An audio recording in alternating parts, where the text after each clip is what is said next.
Welcome to What Employers Want, making yourself competitive in this job market. Brought to you by the University Career Center at UNC Charlotte. I'm your host, Jay Skipworth. Our agenda for today is as follows. I'm going to start with a discussion about experience, what that means, and how to showcase yours. Career readiness principles and how to demonstrate them best as part of resumes and interviews. Employability characteristics, how to understand yours and how to focus them and showcase them for potential employers. And then strategies and takeaways. The information I'm going to present is applicable to both internship and full-time job searches or even graduate and professional school searches. So when we talk about experience, what does that mean? It's obviously the thing we know employers or potential grad schools or internship sites are looking for, but how do you know what experience counts? Well, consider this. Experience is any situation where the following conditions are in place. 1. The skills utilized are relevant to your job goals. In other words, the things that you are doing are transferable not only indirectly, but maybe even directly to what you want to do next. You have some way of measuring your activity. In other words, there's some way to quantify your experiences. You can talk about the start, middle, and end, even if it wasn't the entire start, middle, and end of the project. And lastly, there's a qualified person there supervising your work. Someone that can provide advice, give guidance, and help you know that you're on the right track. Those elements in place mean you have experience, and that experience is something that you could use on a resume or talk about in a job interview. Experience can come from work, from co-ops and internships, but it can also come from volunteering, laboratory experiences, group work in a course, a number of different activities. Again, anything where the skills utilized are something that's relevant to where you want to get to, you have some way of measuring what you did, and there was somebody there to check off on what you were doing, that's experience, and that's what counts. So I hope that opens up the idea of what you may be able to bring to the table as a potential candidate for whatever type of employment or next step that you're seeking. Experience is what matters, and showcasing the best of your experience is what matters most. When we talk about career readiness, we're talking about a set of 8 principles or categories that just about every employer in one way or another is judging candidates based on. And they'll have different looks at it depending on the type of industry you go into, but these things tend to be universal across the board for every kind of job and internship or a grad school program, whatever it is that you're going to next. Problem solving, communication, teamwork, technology application, leadership, professionalism, self-awareness, and global and intercultural awareness. Now, in the next few slides, I'm going to highlight a few of these and talk about how to break them down, specifically how to talk about them on resumes and maybe in interview situations. But remember, all of them are important. On some level or another, you'll have to show how you solve problems and why you want to solve the set of problems you're interested in most solving, as every job and every industry is problem solving. You'll have to demonstrate your communication skills. Your resume is a big test of that, and also your interviewing skills, but also just how you communicate in general. Your teamwork and the roles you play on teams. Technology application relates to the technology that's specific to your career field. So if you're an elementary education major, you know a different set of technology than a social worker or that a finance major or that an electrical engineer will know. Leadership, how do you take on the leadership role and how do you deal with that when you're in that leadership role? Professionalism is really all about how you've gone about guiding your own career and getting yourself to where you want to go. Why did you pick what you're going into and how are you getting yourself prepared beyond the classroom for where you want to be next? Self-awareness is really just like it sounds, knowing what your strengths are, where your potential weaknesses are, and how you're working to overcome those and turn them into strengths. And global and intercultural awareness is being aware of how interconnected the world of work is today. All of these, again, are areas that employers are judging candidates on any number of levels. So being aware of where you stand with these will make you a stronger candidate. So let's talk about what employers want in your resumes and in interviews.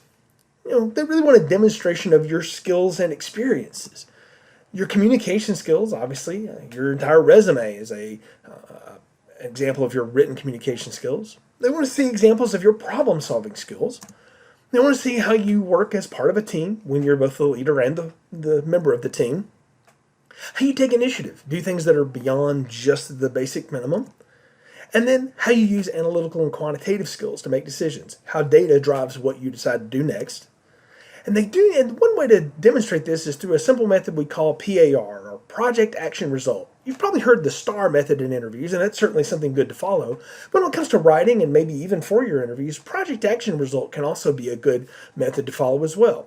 You lay out very specifically what the project was, what actions you took as part of that project, and then what the results were. And again, it doesn't have to be the entire scope of the project, and maybe the time you worked on it, it wasn't the completion of it, but you can talk about specifically what it was you were doing, what you did, what you employed to get it done, and then what you learned from that process.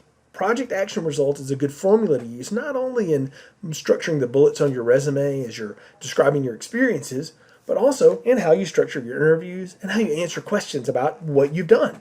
Project action result. Commit that to memory, think about that, and it'll help you not only write more effectively in terms of showcasing your skills and experiences, but also how to speak those things.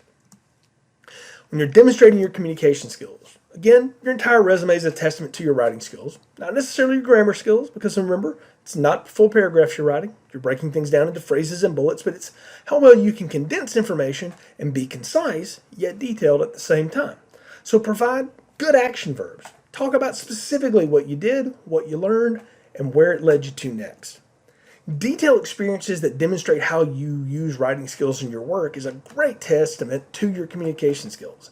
It's one thing to tell me that you know how to, let's say, translate from one language to the next, and just saying that. But what's more impactful is where you can tell me, I used my language translation skills to translate math curricula for a local middle school as part of a volunteer project. See, much more impactful. Doesn't take a lot to say that, but it leads to so many follow-up questions if I were interviewing you that I would want to know more about. Why'd you do that? What got you involved in it? How did you know you were doing it right? And what was the result? All of that is a good demonstration of communication skills. And as you're reading through your resume, if communication skills indeed are something important, and they are to every employer, think about, am I demonstrating how well I know how to write and speak or use other communication skills throughout my experiences?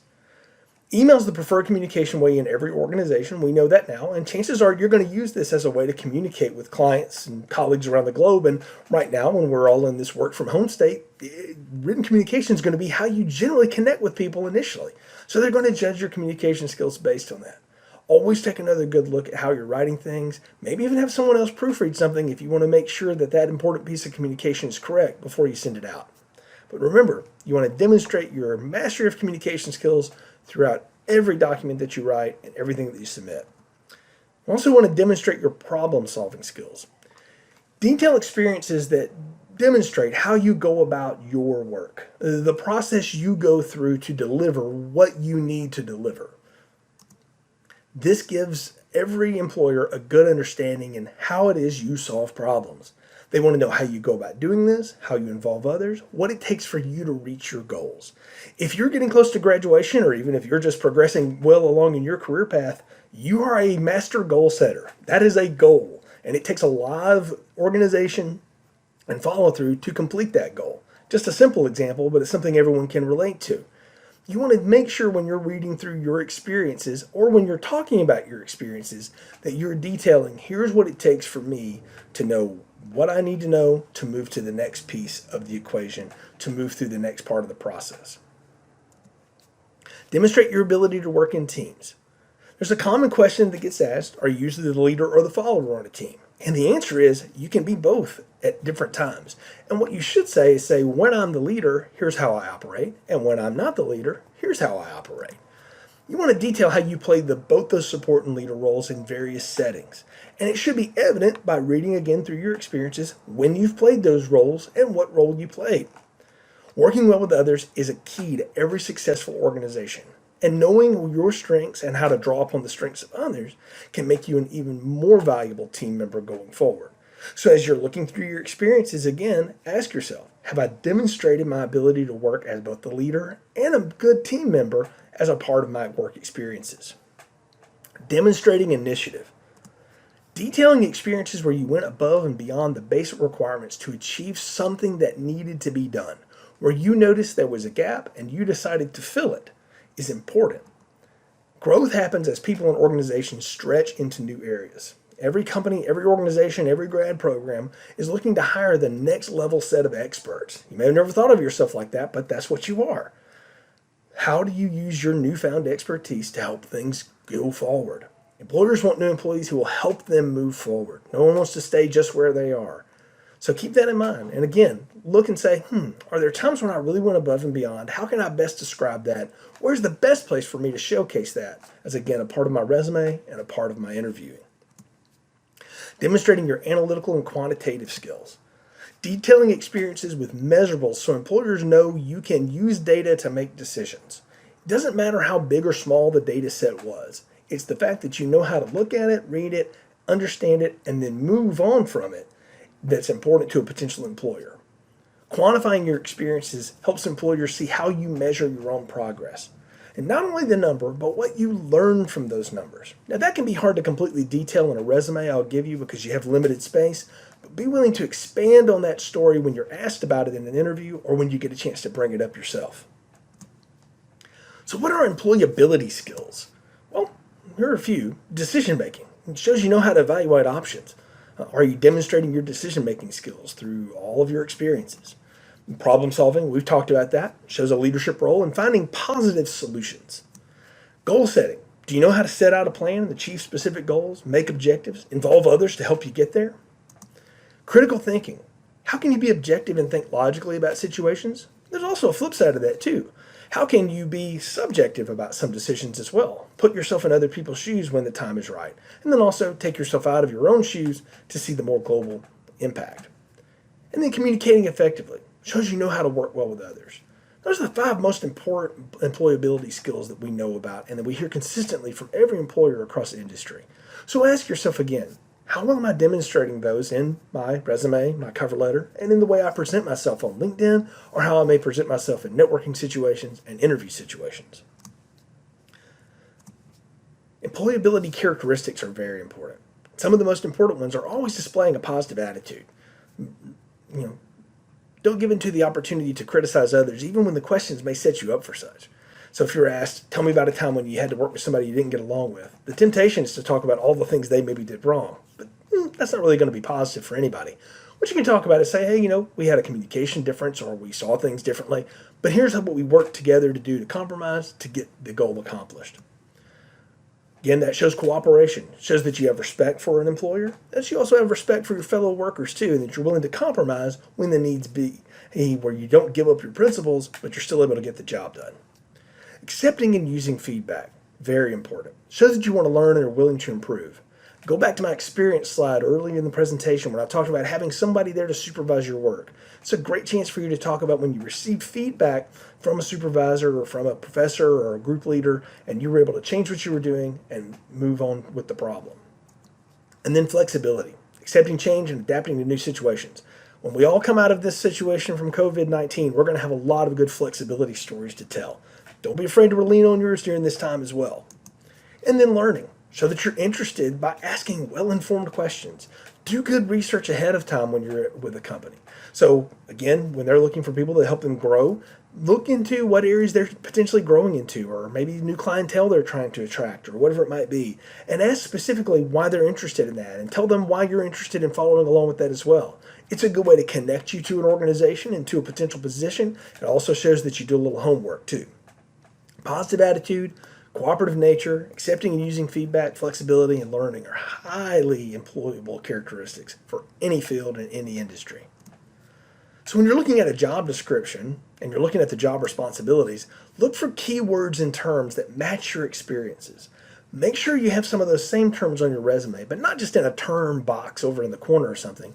Integrate those into describing your experiences as you go along. Again, those are things you're going to want to mention as well when you're asked questions about it in an interview setting.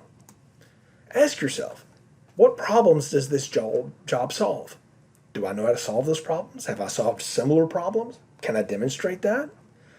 Can I demonstrate how I fit the culture of this organization? Are they looking for people that know specific areas of knowledge? Are those areas of knowledge listed on my resume? Are they looking for people with interest in a specific area? Have I demonstrated that I have that interest? That's how you can fit culture. Where can I add value? Again, every job is open because they need to add a value to a particular set of problem solving. So where do you add value?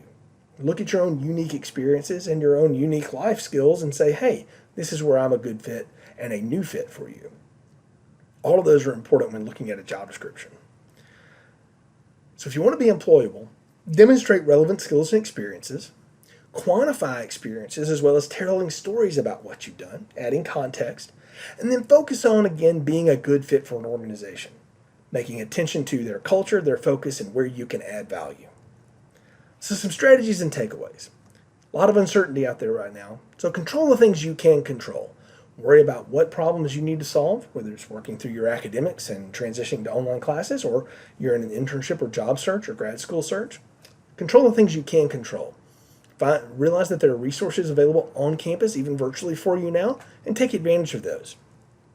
Start engaging digitally with the Career Center, with recruiters, and with contacts in different areas. Now's not the time to sit back in the corner. It's the time to be super active online. Answer messages you get from the above and respond in a timely manner. Make sure your profile is updated. Detail your skills, your values, experiences. Depict who you are so when employers can find you easily. If you want to be found, you have to be foundable. Or findable, I should say. Pay attention to your digital shadow. What other people post about you and what's tagged about you? Google yourself and just see what's on the front page of that Google results. If you don't like them, start posting in more positive areas and see what you can do about it. And engage responsibly in all your comments, responses, and be aware of how you appear to people who are searching for you as well. LinkedIn, Indeed, HireNiner, and company websites are going to be some of the best ways right now to find opportunities, but there are a host of others too. We highlight them on the Career Center page, career.uncc.edu, and also on our Career Bits podcast, which we're now launching. If you go to anchor.fm/careerbits, you can download that weekly, and we'll highlight different resources for you. Connect with purpose on LinkedIn right now. Use your professional pitch in written form. So if you know how to introduce yourself to somebody at a networking event, or you know how to write the opening to a cover letter, you know how to write a good introduction to someone on LinkedIn. Remember, you're not asking for a job. You're asking for an opportunity to discuss jobs or internships or whatever it might be. And always make sure you respond when that contact responds back to you. Attend virtual networking events like this one. Take notes for follow-up. Connect with others after the event, even other students. You may be able to help each other along the way as well. Stay connected to us at the University Career Center. Again, our website, career.uncc.edu, and then all job postings and internships that we're aware of go on hireaniner.uncc.edu as well. I hope you've enjoyed this presentation and found it useful. Please make an appointment with one of our career coaches who can meet with you virtually or over the telephone to discuss further options, and we wish you the best of luck in your job or internship search.